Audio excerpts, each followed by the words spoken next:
Bună ziua, ce faceți lume? Sunt Gabriel și astăzi fac tema săptămânii.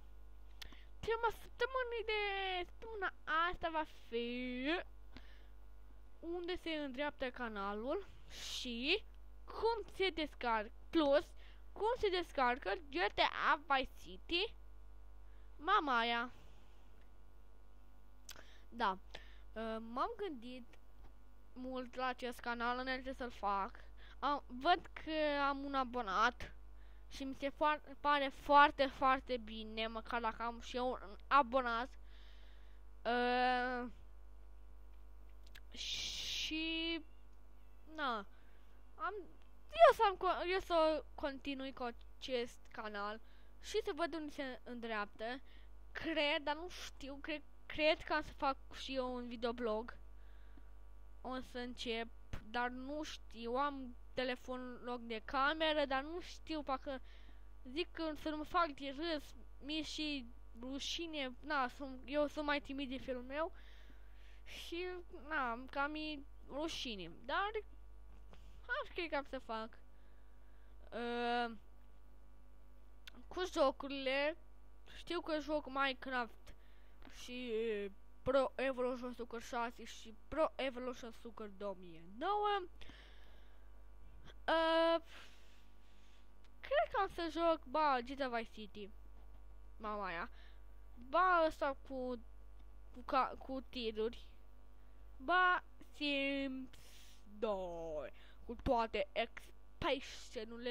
expansionurile în afară de Open Business.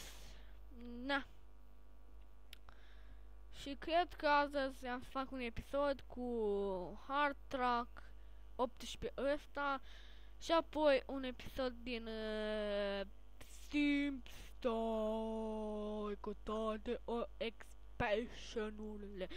Le vedeți aici, University și staffurile astea.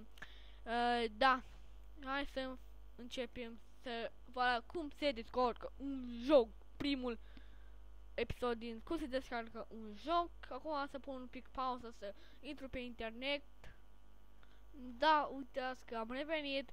Am să pun link-ul în descriere la acest episod. Da, GTA Mamaia Vice City Setu. De asta aici. Ce-am făcut? Hai încheie deodată. Merge foarte greu de la Bandicam, da. Dacă vedeți are 1 giga și 38, da. Dați aici la torrent, dau la torrent. Și așteptați un pic să se fac aici. După aia, dacă aveți Google Chrome o să vă apară aici. Dacă aveți Opera în ăla de descărcări, eu am Chrome și dau aici.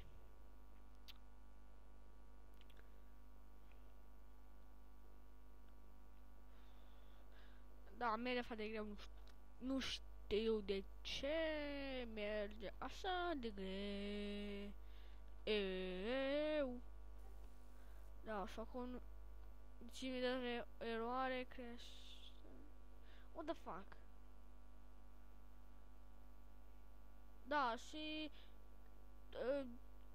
da, să zice ok, așa să se descarce, șmecher, ok. După aia, după ce se descarcă, unde se dați, unde ați bifat să se descarce, la mine aici, descărcate, uite aici, dau GTA Mamaia Vice City Setup, dau run.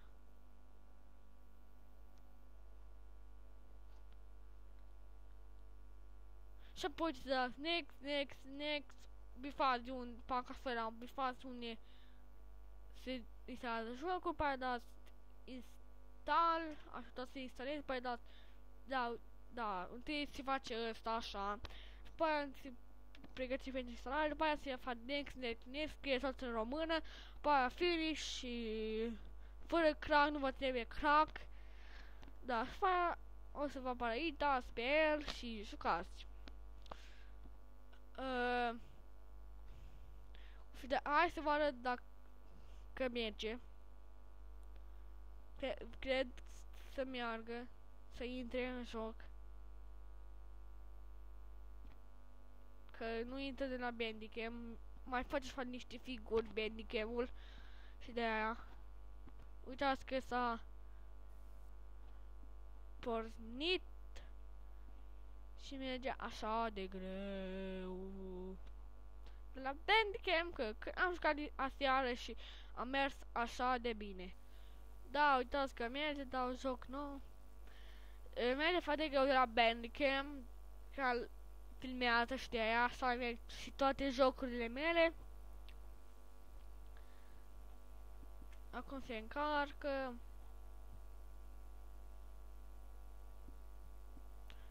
Și stau pauză până se încarcă. Și vorbesc ăștia. Uite, Ferentari București 2004. Undeva în Mamaia. N-am să mai dau pauză că s-a încărcat. La la la la la la la. Da, și aici să nu credeți că când vorbesc că personajele este în română, trebuie să instalați un program ca la și San Andreas, este și la Vice City. Dacă nu ați priceput, dacă nu v-ați gândit în ăsta este mașini românești, asta se și cheamă Mamaia. Uitați, mergem într-o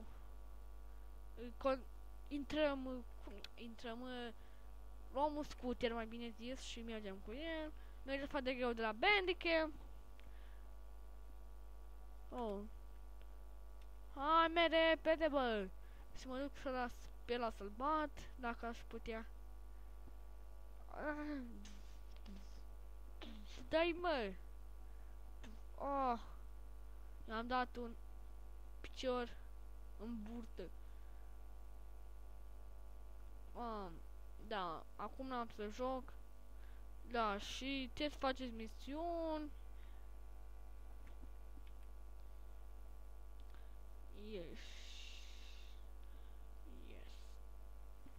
Aici scrie că s-au împrumutat cu bani, este gratuit, vă rugăm să ne anunțați la adresa de e-mail, Mamaia vai mail sau ce era acolo.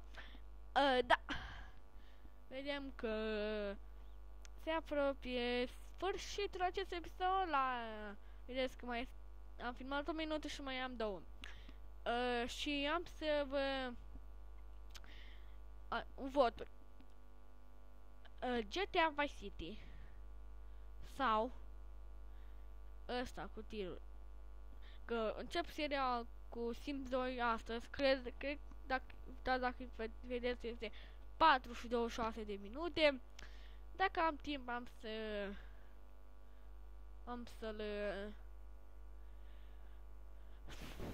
să-l joc, am să încep seria.